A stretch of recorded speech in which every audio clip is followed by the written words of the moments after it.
قرآن مجید خالصتاً صرف توحید ہی کی دعوت دیتا ہے اور شرک کی مذمت ہی کرتا ہے، شرک کی دعوت قطعاً نہیں دیتا۔ مگر کچھ باتیں ایسی ہیں جو اللہ کے سوا اللہ کے بندوں میں بھی پائی جاتی ہیں اللہ کے دینے سے۔ ہوتا کیا ہے؟ قرآن مجید میں جب اس کا بیان آتا ہے تو نفی مطلقاً ہوتی ہے، اور مقصد اپنوں کی نفی نہیں ہوتی، مقصد غیروں کی نفی ہوتی ہے۔ جلالی صاحب جو باتیں ایسی ہیں کہ اللہ کی ذات میں بھی پائی جاتی ہیں اور بندوں بلکہ دیگر مخلوق میں بھی، تو مخلوق میں پائی جانے والی وہ صرف اپنی من مرضی سے نہیں گھڑ سکتے، اس کے لیے بھی دلیل کی ضرورت ہے۔ صرف عطائی کہہ دینے سے کام نہیں چلے گا۔ اس آیت میں عدم وجود کو موت سے تعبیر فرمایا۔ بندہ پہلے نہیں تھا، پھر اللہ نے اسے حیات دی۔ اس حیات کے دن بھی خالق و مالک نے مقرر فرمائے، جب یہ مدت پوری ہوگی جیسے کہ آیات میں مذکور ہے تو اللہ موت طاری فرما دے گا۔ خالق و مالک کی حیات کی کوئی ابتدا ہے نہ انتہا۔ میں ایک مثال دے کر انشاءاللہ واضح کروں گا، جہاں بیٹھو گے خوشبو عام کرو گے، کوئی بدبو تمہارا مقابلہ نہیں کر سکے گی۔ حضرت جلالی صاحب، آپ کی اپنی علمی حالت تو اتنی پتلی ہے کہ بڑے چیلنج والے انداز میں چیخ و پکار کے ساتھ آوازیں مارتے ہیں، اور جب ہماری طرف سے جواب آتا ہے تو سائیں پلٹ کر بھی نہیں دیکھتے۔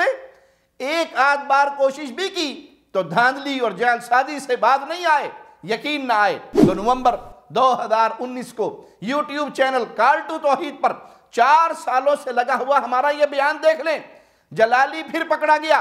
اسی طرح اکتوبر 2019 سے اسی چینل پر ہمارا بیان، جلالی صاحب ایک تو چوری، اوپر سے سینہ زوری دیکھ لیں، خود تو جواب دے نہیں پاتے اور اپنے جلسے کے حاضرین سے کہتے ہیں کوئی تمہارا مقابلہ نہیں کر سکے گا۔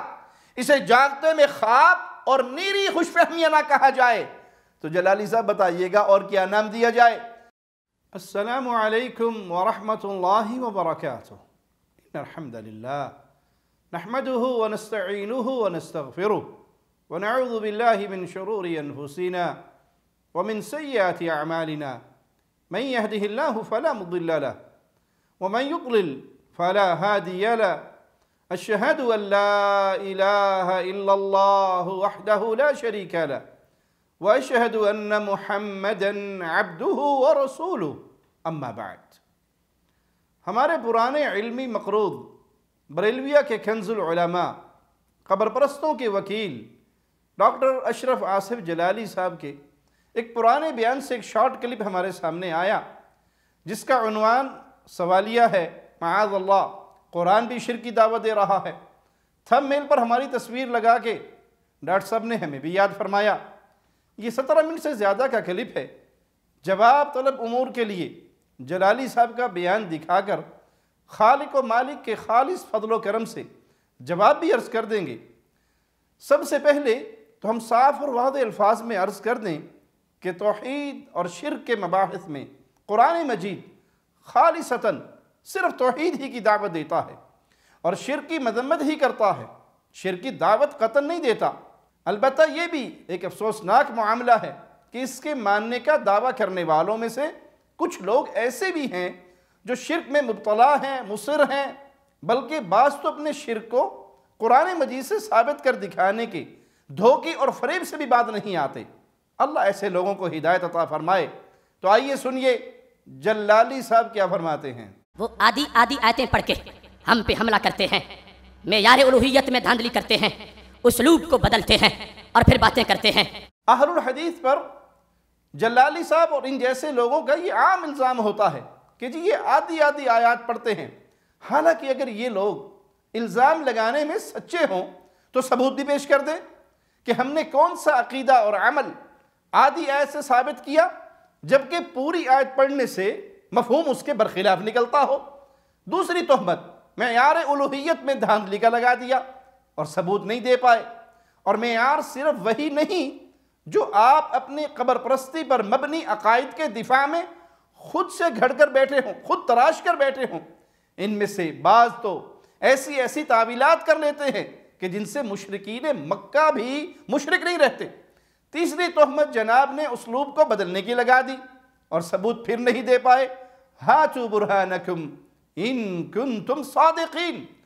اور آگے کیا کہتے ہیں ذرا سنیے۔ مگر کچھ باتیں ایسی ہیں جو اللہ کے سوا اللہ کے بندوں میں بھی پائی جاتی ہیں اللہ کے دینے سے۔ ہوتا کیا ہے؟ قرآن مجید میں جب اس کا بیان آتا ہے تو نفی مطلقاً ہوتی ہے، اور مقصد اپنوں کی نفی نہیں ہوتی، مقصد غیروں کی نفی ہوتی ہے۔ جلالی صاحب جو باتیں ایسی ہیں کہ اللہ کی ذات میں بھی پائی جاتی ہیں اور بندوں بلکہ دیگر مخلوق میں بھی، تو مخلوق میں پائی جانے والی وہ صرف اپنی من مرضی سے نہیں گھڑ سکتے، اس کے لیے بھی دلیل کی ضرورت ہے۔ صرف عطائی کہہ دینے سے کام نہیں چلے گا۔ دوسری بات کہ خالق اور مخلوق کی صفت میں فرق معمولی نہیں ہوتا، اس میں اتنا ہی فرق ہوتا ہے جتنا خالق اور مخلوق میں فرق ہے۔ مثال کے طور پہ آپ صفت حیات کو لے لیں، اللہ بھی زندہ ہے اور بندے بھی اور بہت سی مخلوقات بھی، لیکن دونوں کی حیات کی حقیقت بالکل مختلف ہے۔ اللہ ہمیشہ سے ہے اور ہمیشہ ہمیشہ رہے گا، جبکہ بندے پہلے جو پیدا ہوئے فوت بھی ہوئے، جو موجود ہیں وہ بھی ایک دن مر جائیں گے۔ خالق و مالک کا کلام سنیے، سورۃ البقرہ آیت نمبر 28 میں مولا فرماتا ہے کیف تکفرون باللہ وکنتم امواتا فاحیاکم ثم یمیتکم ثم یحییکم، تم کیسے اللہ کے ساتھ کفر کرتے ہو حالانکہ تم مردہ بے جان تھے، اس نے تمہیں حیات بخشی، پھر وہ تمہیں موت دے گا، پھر زندہ کرے گا۔ اس آیت میں عدم وجود کو موت سے تعبیر فرمایا، بندہ پہلے نہیں تھا پھر اللہ نے اسے حیات دی۔ اس حیات کے دن بھی خالق و مالک نے مقرر فرمائے، جب یہ مدت پوری ہوگی جیسے کہ آیات میں مذکور ہے تو اللہ موت طاری فرما دے گا۔ خالق و مالک کی حیات کی کوئی ابتدا ہے نہ انتہا۔ سورۃ الفرقان آیت نمبر 58 میں مالک فرماتا ہے وَتَوَكَّلْ عَلَى الْحَيِّ الَّذِي لَا يَمُوتُ، اور اس زندہ پر بھروسہ کرو جو نہیں مرے گا، وَسَبِّحْ بِحَمْدِهِ، اور اس کی حمد کے ساتھ اس کی تسبیح کرو۔ اسی طرح سورۃ الرحمن آیت نمبر 26 اور 27 میں مالک فرماتا ہے كُلُّ مَنْ عَلَيْهَا فَانٍ وَيَبْقَى وَجْهُ رَبِّكَ ذُو الْجَلَالِ وَالْإِكْرَامِ، ہر ایک جو اس زمین پر ہے فنا ہونے والا ہے اور تیرے رب کا چہرہ باقی رہے گا جو بڑی شان اور عزت والا ہے۔ تو حیات میں اشتراک محض لفظی ہے۔ اسی طرح قرآن مجید میں سمیع و بصیر خالق و مالک کے لیے بھی ہے اور انسان کے لیے بھی یہ صفت مذکور ہے۔ مالک کا فرمان سنیے فَجْعَلْنَاهُ سَمِيعًا بَصِيرًا، سورۃ الدہر آیت نمبر 2۔ لیکن اپنی اصل و حقیقت میں یہ محض لفظی اشتراک ہے۔ اللہ مالک ہمیشہ ہمیشہ سمیع و بصیر ہے اور ہمیشہ ہمیشہ سمیع و بصیر رہے گا۔ اللہ تعالیٰ کی صفت کی حقیقت یہ ہے کہ اس کے لیے تیز اور آہستہ آوازیں یکساں ہے، کوئی اکٹھا بولے یا ساری مخلوق مل کے بولے اس کے لیے کوئی فرق نہیں پڑتا۔ وہ سرگوشی کو بھی سن لیتا ہے، حالانکہ انسان کے لیے سرگوشی سننا ممکن نہیں۔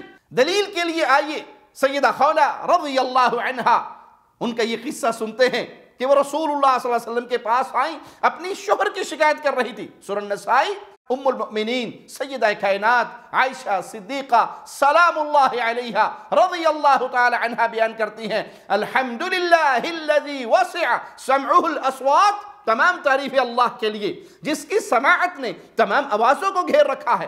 خولہ اپنے خامن کی شکایت لے کر رسول اللہ صلی اللہ علیہ وسلم کے پاس آئیں، فَكَانَ يَخْفَى عَلَيَّ كَلَامُهَا، تو وہ جب اللہ کے نبی سے گفتگو کر رہی تھی ان کی آواز، ان کا کلام سیدہ عائشہ پر مخفی رہا۔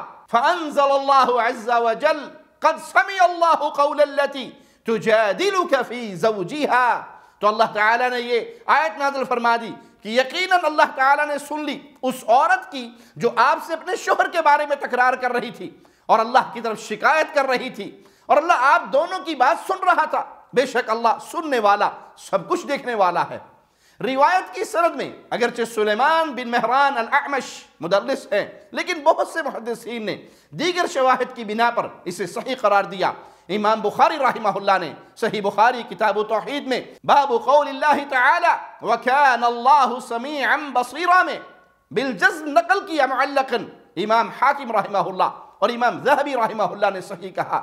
اسی طرح امام ابن حجر رحمہ اللہ نے بھی الغرض ہر انسان سمیع ہوتا ہے الا ماشاء اللہ کہ کوئی حص سماعت سے محروم، بہرا ہو پیدائشی یا کسی بیماری کی وجہ سے۔ ام المؤمنین سیدہ کائنات عائشہ صدیقہ سلام اللہ علیہا اسی حجرہ مبارکہ میں ایک طرف موجود ہیں، اس کے باوجود وہ سیدہ خولہ رضی اللہ عنہا کی ساری باتیں نہیں سن سکی، کیونکہ وہ سرگوشی کرتے ہوئے بہت آہستہ آہستہ باتیں کر رہی تھی، لیکن اللہ مالک نے وہ باتیں سن لی۔ اس دلیل کے بیان کا مقصد معاذ اللہ توہین نہیں، بلکہ یہ وعدے کرنا ہے کہ انسان خواہ کتنی عظمتوں کی بلندیوں پر فائز ہو، اس کے حواس لامحدود نہیں ہوتے۔ اس سے بھی بڑی مثال حدیث میں موجود ہے، صحیح بخاری حدیث نمبر 7302، عبداللہ بن زبیر رضی اللہ عنہما سے روایت ہے کہ آیت کریمہ یا ایہا الذین آمنوا لا ترفعوا اصواتکم فوق صوت النبی، اے ایمان والو نبی کی آواز پر اپنی آوازیں بلند نہ کرو۔ یہ سورۃ الحجرات کی آیت نمبر 2 ہے۔ ابن زبیر رضی اللہ عنہما فرماتے ہیں اس کے بعد سیدنا عمر کا طرز عمل یہ تھا، اذا حدث النبی صلی اللہ علیہ وسلم بحدیث حدثہ کأخی السرار، جب وہ نبی کریم صلی اللہ علیہ وسلم سے بات کرتے تو اتنی آہستگی سے کرتے جیسے سرگوشی کر رہے ہوں، کان میں بات کر رہے ہوں۔ عمر رضی اللہ عنہ آپ کو نہ سنا سکتے، حتیٰ کہ آپ ان سے دوبارہ پوچھتے کہ عمر تم نے کیا کہا۔ بریلویہ کے سعید الملت غلام رسول سعیدی صاحب کا ترجمہ بھی دیکھ لیں، نعم الباری فی شرح صحیح البخاری جلد 16 صفحہ 355 پہ لکھتے ہیں جب وہ نبی کریم صلی اللہ علیہ وسلم سے بات کرتے تو اتنی آہستہ کرتے کہ آپ اس کو نہیں سنتے تھے، حتیٰ کہ ان سے دوبارہ پوچھتے۔ صحیح بخاری کی یہ حدیث قطعی طور پہ دلالت کرتی ہے کہ رسول اللہ صلی اللہ علیہ وسلم باوجود تمام فضائل و مناقب کے آہستہ آواز نہیں سن سکتے تھے۔ یہ تو صرف آپ کے مجدد التکفیر کی شاعری ہے کہ دور و نزدیک کے سننے والے وہ کان لعل کرامت پر لاکھوں سلام، وگرنہ رسول اللہ صلی اللہ علیہ وسلم سیدنا عمر کی آہستہ آواز میں اس پر کبھی نہ پوچھتے کہ آپ نے کیا فرمایا۔ ان مثالوں سے واضح ہے کہ انسان کی سماعت محدود ہے، خواہ وہ کتنی ہی عظیم المرتبت ہستی کیوں نہ ہو، کتنے اعلیٰ مقام پر فائز کیوں نہ ہو۔ ہاں معجزے کی بات الگ ہے، لیکن وہ قاعدہ نہیں ہوتا، قانون نہیں ہوتا۔ ان سبھی حقائق کو نظر انداز کر کے کوئی جاہل انسان ہی یہ کہہ سکتا ہے کہ اللہ بھی سمیع ہے اور بندے بھی سمیع ہیں، تو یہ صرف اللہ میں بھی ہے اور بندوں میں بھی پائی جاتی ہے۔ ایسی جاہل کی نظر صرف الفاظ پر ہے، ان نصوص پر نہیں جن سے اللہ تعالیٰ کی صفات کی وسعتوں کا ذکر ہے اور بندوں کے ایسے اوصاف کی محدودیت کا ذکر ہے۔ جب ان دلائل سے واقف ہو اور ان پر غور کرے تو جان لے گا کہ یہ اشتراک محض لفظی ہی ہے۔ ایک اور مثال پہ غور کیجئے، مسئلہ توحید کا ہے، اسے سرسری نہیں لیا جا سکتا۔ دین اسلام کی اولین اور اصل بنیاد عقیدہ توحید اور رسالت ہے۔ قرآن مجید فرقان حمید میں لفظ علم اللہ تعالیٰ کے لیے بھی اور بندوں کے لیے بھی استعمال ہوا، اسی طرح لفظ علیم بھی، جیسے سورۃ یوسف آیت نمبر 55 میں یوسف علیہ السلام کے لیے بھی، اور بھی بہت سی مثالیں ہیں۔ لیکن اللہ کے علم کا معاملہ یہ ہے کہ وہ ازلی ابدی ہے، کسی چیز کے عمل کے کلام کے وجود میں آنے سے پہلے بھی اس کے علم میں تھی اور بعد بھی، جبکہ انسان کے علم محدود ہے۔ اس پر کئی نصوص ہے، جیسے انسان ظاہر کو تو جانتا ہے، کسی کے باطن کو نہیں جانتا، اس کے دل میں کیا ہے وہ نہیں جانتا، لیکن اللہ سبحانہ وتعالی کا معاملہ یہ ہے کہ وہ علیم بذات الصدور ہے، ظاہر پوشیدہ سینوں کے راز، دلوں کے وسوسوں تک کو جانتا ہے۔ اس مالک کے علم سے کچھ بھی مخفی نہیں۔ جبکہ بندوں کا معاملہ کیا ہے، اوروں کا تو کیا ذکر کریں۔ مالک اپنے محبوب آخری نبی محمد کریم فداہ ابی و امی صلی اللہ علیہ وسلم کے بارے میں سورۃ توبہ کی آیت نمبر 101 میں کیا فرماتا ہے؟ احمد رضا تکفیری کا ہی ترجمہ دیکھ لیں۔ رب نے فرمایا اور کچھ مدینے والے ان کی خو عادت ہو گئی ہے نفاق، لا تعلموہم نحن نعلمہم، تم انہیں نہیں جانتے ہم انہیں جانتے ہیں۔ حالانکہ سورۃ توبہ آخر میں نازل ہونے والی صورتوں میں سے ہے۔ اللہ اپنے نبی صلی اللہ علیہ وسلم سے فرماتا ہے کہ آپ انہیں نہیں جانتے اور ہم انہیں جانتے ہیں، جبکہ یہی احمد رضا شاعری کرتے ہوئے کیا کہتا ہے، جس پر بریلوی حضرات جھوم جھوم کر لوٹ پوٹ ہوتے ہوئے نظر آتے ہیں، اور کوئی غیب کیا تم سے نہا ہو بھلا، جب نہ خدا ہی چھپا تم پہ کروڑوں درود۔ یہ محض شاعری ہے کہ نبی صلی اللہ علیہ وسلم سے کوئی غیب نہا یعنی پوشیدہ چھپا ہوا نہیں رہا۔ قرآن تو بتلاتا ہے کہ مدینے کے پکے منافقین کا رسول اللہ صلی اللہ علیہ وسلم کو علم نہ تھا۔ ان مثالوں سے آپ بہت اچھی طرح سمجھ سکتے ہیں کہ وہ الفاظ جو قرآن و حدیث میں اللہ کے لیے بھی وارد ہوئے اور اللہ کے بندوں کے لیے بھی، ان میں اشتراک صرف اور صرف لفظی ہے، اصل حقیقت کے اعتبار سے ان میں کوئی تشبیہ، کوئی تمثیل نہیں، اور اگر کوئی محض الفاظ کی یکسانیت کو لے کر اس میں تشبیہ و تمثیل کی بات کرے تو وہ شرک کا مرتکب ہوگا۔ یاد رہے اللہ مالک کا ہر وصف ذاتی، ازلی، ابدی ہے، ہمیشہ ہمیش سے ہے، ہمیشہ ہمیش رہے گا، وہ لامحدود ہے، کبھی ختم ہونے والا نہیں، جبکہ انسانوں کی ذات و صفات عطائی، محدود اور ختم ہو جانے والی ہے۔ اور انسانوں کی یہ حقیقت تو ایسی واضح ہے کہ جلالی صاحب اور ان کے فرقے والوں کو بھی زبانی کلامی حد تک اس سے انکار نہیں، عملاً معاملہ اگرچہ کافی مختلف ہے۔ پھر یاد رہے کہ جو صفات کسی بندے کو رب نے عطا فرمائی اور ان صفات کی دلیل قرآن مجید میں یا حدیث میں موجود ہے تو وہ صرف شرک ہو ہی نہیں سکتی۔ یہ ہم اپنی طرف سے نہیں کہہ رہے، بلکہ اللہ مالک نے شرک کے بارے میں خود نازل فرما دیا کہ اس کی ہم نے کوئی دلیل نازل نہیں کی۔ سورۃ آل عمران آیت نمبر 151 سنیے، سَنُلْقِي فِي قُلُوبِ الَّذِينَ كَفَرُوا الرُّعْبَ بِمَا أَشْرَكُوا بِاللَّهِ مَا لَمْ يُنَزِّلْ بِهِ سُلْطَانًا، ان قریب ہم ان کے دلوں میں جنہوں نے کفر کیا رعب ڈال دیں گے، اس لیے کہ انہوں نے اللہ کے ساتھ اس کو شریک بنایا جس کی اس نے کوئی دلیل نازل نہیں کی، شرک کی کوئی دلیل نہیں۔ یہی بات اللہ مالک نے سورۃ الاعراف آیت نمبر 33 میں بیان فرمائی۔ تو جس بات کی اللہ کی طرف سے دلیل ہو وہ شرک نہیں ہو سکتی۔ البتہ اگر کوئی خود سے کسی کے لیے کوئی صفت گھڑ لے پھر اسے عطائی کا ٹائٹل بھی دے دے، جیسے روافض، صوفیاء اور بریلویہ کے بزرگوں کے بارے میں یہ عقیدہ گھڑ لینا کہ یہ اللہ کی عطا سے یہ بزرگ مشکل کشا ہیں، حاجت روا ہیں، یہ اپنے مریدوں کی پکاروں کو سنتے ہیں، ان سے مانگا جائے، دعائیں کی جائے، یہ دعائیں قبول کرتے ہیں، مشکلات ٹال دیتے ہیں، تو ان کو محض عطائی کہہ دینے سے یہ خود ایجاد کردہ گھڑا ہوا عقیدہ شرک سے پاک صاف نہیں بن جاتا۔ ایک تو اللہ تعالیٰ نے بزرگان دین کو یہ وصف عطا نہیں فرمایا، اور پھر دعائیں قبول کرنا رب کی صفت ہے۔ یوں تو مشرکین عرب بھی اپنے معبودان اور ان کے لیے اختیارات خیالیہ کو عطائی مانتے تھے، جیسے کہ صحیح مسلم کتاب الحج باب صفت تلبیہ میں عبداللہ ابن عباس رضی اللہ عنہما سے روایت ہے، حدیث نمبر 2815، كان المشركون يقولون لبيك لا شريك لك قال فيقول الرسول صلی اللہ علیہ وسلم ويلكم قد مشرک لوگ بیت اللہ کا طواف کرتے ہوئے کہتے ہم حاضر ہیں، تیرا کوئی شریک نہیں، تو رسول اللہ صلی اللہ علیہ وسلم ان سے فرماتے تمہاری بربادی ہو، رک جاؤ، مطلب آگے جو تم کہنے لگے ہو وہ نہ کہو۔ فَيَقُولُونَ إِلَّا شَرِيكًا هُوَ لَكَ تَمْلِكُهُ وَمَا مَلَكَ يَقُولُونَ هَذَا وَهُمْ يَطُوفُونَ بِالْبَيْتِ، بس وہ آگے کہتے مگر وہ تیرا شریک ہے جو تیرے لیے ہے، تو اس کا مالک ہے، اور جس کا وہ مالک ہے اس کا بھی تو مالک ہے۔ یہ بات بھیرا کے پیر کرم شاہ صاحب نے اپنی تفسیر ضیاء القرآن جلد 2 صفحہ 462 پہ نقل کی، سورۃ یوسف آیت نمبر 106 کی تفسیر میں۔ اس حدیث سے واضح ہے کہ مشرکین عرب اپنے معبودان باطلہ مشکل کشاؤں کو اللہ کا مملوک اور ان کے اختیارات کو بھی اللہ کی ملکیت و عطا مانتے تھے، لیکن اس عطائی عقیدے نے ان کے شرکیہ اعمال و عقائد کو صاف ستھرا نہیں کر دیا، مشرک ہی رہے۔ واضح ہوا کہ صرف عطائی کہہ دینے سے بھی کوئی شرک سے پاک نہیں ہوتا۔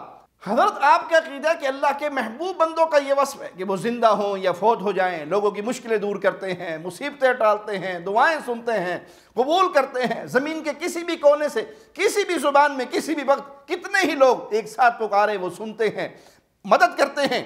اسی لیے آپ لوگ یا رسول اللہ مدد، یا علی مدد، یا غوث اعظم مدد، یا بہاول حق بیڑا دھک، غرض اس طرح کی آوازوں کا نہ ختم ہونے والا سلسلہ آپ نے شروع کیا ہے، لیکن آپ لوگ قرآن و سنت سے اس عقیدے کی کوئی ایک دلیل پیش نہیں کر سکتے کہ اللہ تعالیٰ نے اپنے محبوب بندوں کو مشکل کشائی کا وصف عطا فرما دیا۔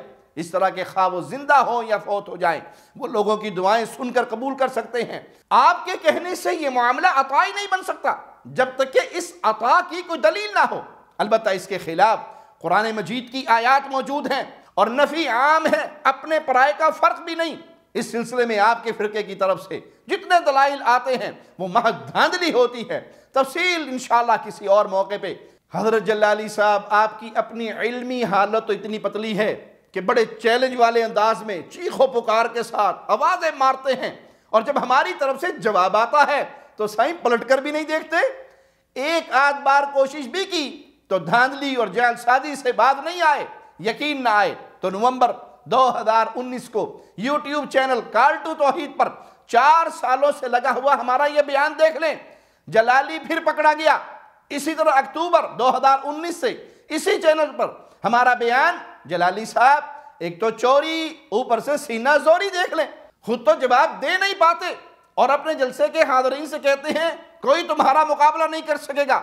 اسے جاگتے میں خواب اور نیری خوش فہمیاں نہ کہا جائے تو جلالی صاحب بتائیے گا اور کیا نام دیا جائے؟ اس حوالے سے جلالی صاحب کی باقی باتوں کا جواب انشاءاللہ اگلی فرصت میں عرض کریں گے. اللہ سے دعا ہے اللہ اس عقیدہ توحید کو سمجھنے والا، آگے لوگوں کو سمجھانے کا کام کرنے والا بنا کر رکھے. اسی کام کی سلسلے میں زندگی کے لمحات گزریں کہ ہم لوگوں کو قولوا لا الہ الا اللہ کی طرف بلاتے رہیں. وہ آواز جو آقا علیہ السلام نے مکے کی پہاڑی پہ چڑھ کے لگائی، زندگی کے آخری سانس تک وہی آواز لگاتے لگاتے یہ دنیا چھوڑ کر اللہ کی جنتوں کے مہمان بن جائیں. اے اللہ تجھے تیرے پیارے چہرے کا واسطہ ہے مولا، اپنی رحمت سے، اپنے فضل کرم سے، اپنی عطا سے، اپنی رحمت سے ہمیں، ہمارے مشائخ کو، ہمارے ماں باپ کو، بہن بھائیوں کو، بیوی بچوں کو، اہل ایمان کو بغیر حساب کے، بغیر عذاب کے، بغیر عقاب کے اپنے فضل و کرم سے جنت الفردوس میں رسول کریم صلی اللہ علیہ وسلم کا پڑوس عطا فرمانا. اقول قولی ھذا واستغفر اللہ لی ولکم ولسائر المسلمین. ہر لمحہ قرآن اور سنت کا ترجمان، فضیلت الشیخ توصیف الرحمان.